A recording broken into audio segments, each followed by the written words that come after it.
কয়েক দশকের মধ্যে সবচেয়ে শক্তিশালী ভূমিকম্প গত শুক্রবার কাঁপিয়ে দিয়েছে দেশকে। কয়েক সেকেন্ডের মধ্যে ঝাঁকুনিতে প্রাণ হারিয়েছেন 10 জন। পরদিন আরো 3 দফা কম্পনে আতঙ্ক কাটছে না মানুষের মনে। ঘন ঘন ভূকম্পন বড় ধাক্কার সতর্ক সংকেত দিচ্ছে, কিন্তু প্রস্তুতিতে নেই কার্যকর অগ্রগতি। সরকারি পর্যায়ে প্রস্তুত থাকার দাবি থাকলেও বাস্তবে সেই ব্যবস্থা অচল ও অকার্যকর। সংশ্লিষ্টরা বলছেন, রাজুকের দুর্নীতি ও ব্যর্থতা ঢাকার কাঠামোগত ঝুঁকি মারাত্মকভাবে বাড়িয়েছে।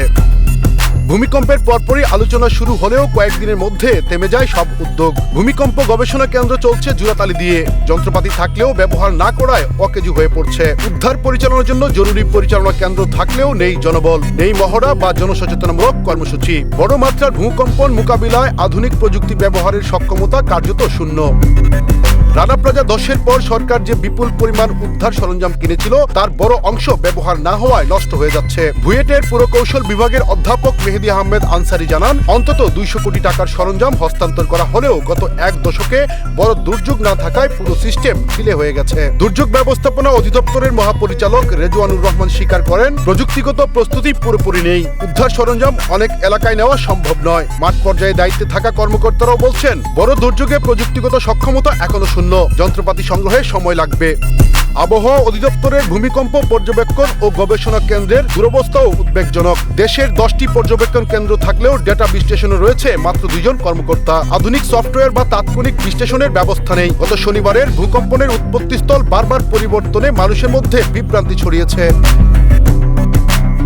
ঢাকায় খোলা জায়গার ঘাটতি ভয়াবহ পর্যায়ে। আতঙ্কে দৌড়াদৌড়ি শেষে দুর্ঘটনার ঝুঁকি আরো বাড়ছে বলে জানান বিশেষজ্ঞরা। রাজুকের বিল্ডিং কোড ও নির্মাণ নীতি থাকলেও তা মানা হয় না। দুর্নীতি ও দালাল চক্রের কারণে অনুমোদন প্রক্রিয়া নিলামে পরিণত হয়েছে। নগর বিশেষজ্ঞদের মতে, ঢাকার প্রায় 70% ভবন অন্তত একটি নিরাপত্তা বিধি লঙ্ঘন করে নির্মিত হয়েছে। রাজুক ও বিশ্বব্যাংকের 2024 সালের প্রতিবেদনে বলা হয়েছে, 6.9 মাত্রার ভূমিকম্পে ঢাকার 8,64,000 ভবন ধসে পড়তে পারে, যা মোট ভবনের 40%। দিনে এমন ভূমিকম্প হলে মৃত্যু হতে পারে কমপক্ষে 2,10,000 মানুষের। রাতে বেড়ে যাবে 3,20,000-এ। উদ্ধার বাহিনীর সক্ষমতাও সীমিত।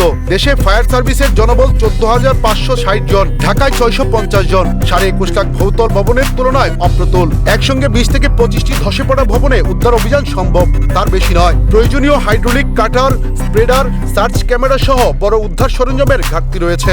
সরকারি পর্যায়ে সক্ষমতা স্বল্পতার কথা স্বীকার করে সংশ্লিষ্ট কর্মকর্তারা জানিয়েছেন, বড় ভূমিকম্পে ফায়ার সার্ভিস একা সামলাতে পারবে না। সশস্ত্র বাহিনী সহ সব সংস্থাকে একসঙ্গে কাজ করতে হবে। প্রয়োজনে আন্তর্জাতিক সহায়তাও লাগতে পারে। রাজুক আয়োজিত সেমিনারে পরিবেশ উপদেষ্টা সৈয়দা রেজওয়ানা হাসান বলেন, আতঙ্ক নয়, এখনই প্রস্তুতির কাজ শুরু করতে হবে। তৃতীয় পক্ষের মাধ্যমে ঝুঁকি মূল্যায়ন, স্থানীয়দের সম্পৃক্ত করে জরিপ জরুরি। রাজুককে প্রয়োজনে বিশেষ ক্ষমতাও দেওয়ার পরামর্শ দেন তিনি। রাজুকের চেয়ারম্যান রিয়াজুল ইসলাম জানান, রাজধানীতে প্রায় 300 ঝুঁকিপূর্ণ ভবন শনাক্ত করা হয়েছে। তবে সিটি কর্পোরেশন, রাজুক ও ফায়ার সার্ভিস আলাদা আলাদা কাজ করায় সমন্বয়হীনতা বাড়ছে। প্রতিটি বিপর্যয় শেখার সুযোগ দেয়, কিন্তু বাস্তবে পুনরাবৃত্তি হচ্ছে একই উদাসীনতা ও ঢিলেমি, এমনটাই মন্তব্য বিশেষজ্ঞদের। এস এম শামীম, সুখবর।